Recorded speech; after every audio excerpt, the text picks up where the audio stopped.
Hey everybody, this is Craig from the Longboxers, and in this episode I'm going to talk about another character that I don't think too many people are really in on, and maybe a little bit of a stretch, but I think that there's a lot of potential there.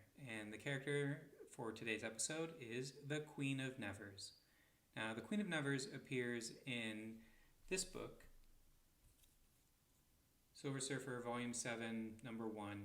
There's a little bit of confusion. I think she's also in 2 and 3, but this is what is kind of cited as her first appearance, so I tend to stick with that. I do think that there is merit for the other books, but for now we're going to stay here. The thing that I like about her is, much like the last episode in which I talked about Quasar 24, and in that issue, the first appearance of Infinity, which is Eternity's sister.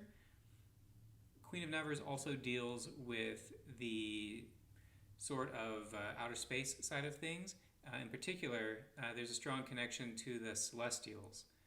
Without giving away too much of what happens, there's a character that comes together to battle the Celestials, which I think will be maybe worth exploring down the road.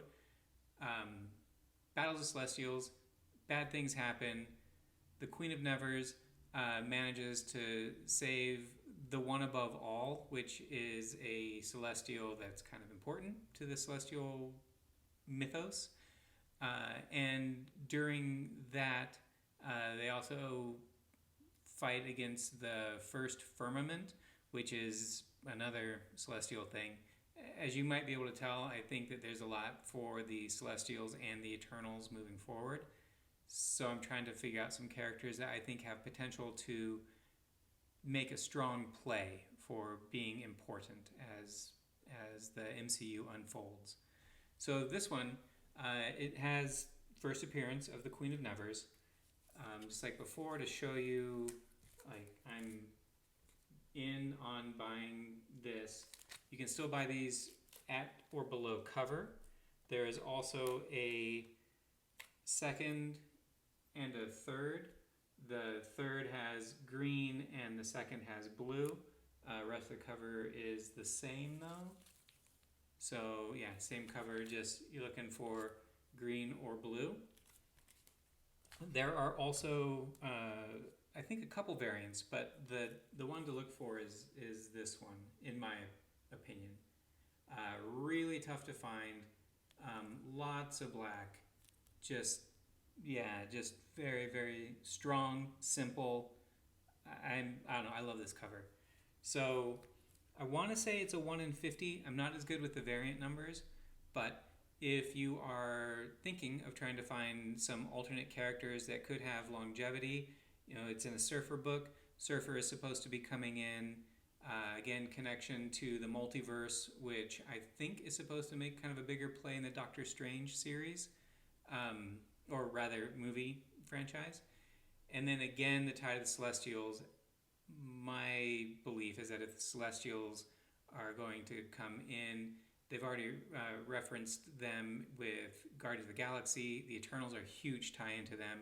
So if they're going to come in, they're going to be a thing. I don't think they'll be a bit player. I don't believe that they will be a one movie and then we just never hear from them again. Possibly Marvel can do whatever they want, but it seems like there's enough of a plot line there that they would want to keep them around and going. So without wrecking too much comic news, not news, stories, just the Queen of Nevers plays a pretty big part in the Celestial storyline. And if you believe that the first firmament, which I think is also very likely to show up, will be there, she's even a stronger play. And, well, I'll just throw a baddie's name out there, Logos. If you're not familiar with Logos, you may want to look into him. But yeah, so that's it. We've got Queen of Nevers showing up in this book. Also look at issues, I really forget if it's 2 or 3, I apologize for that. But look at those issues as well, because as we all know, the market does what the market does. And even though this is where she does first appear, sometimes we don't care about that, we want this other issue.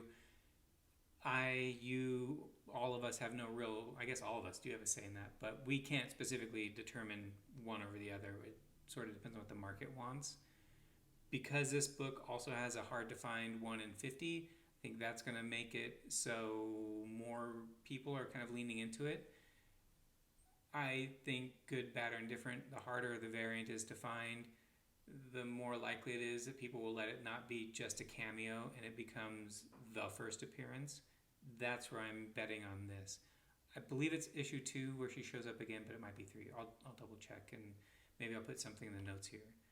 Bottom line though is I do believe the Queen of Nevers is going to be an important figure for the Cosmos side of the MCU moving forward. This has been Craig Kaufman and talking to you on behalf of the Longboxers.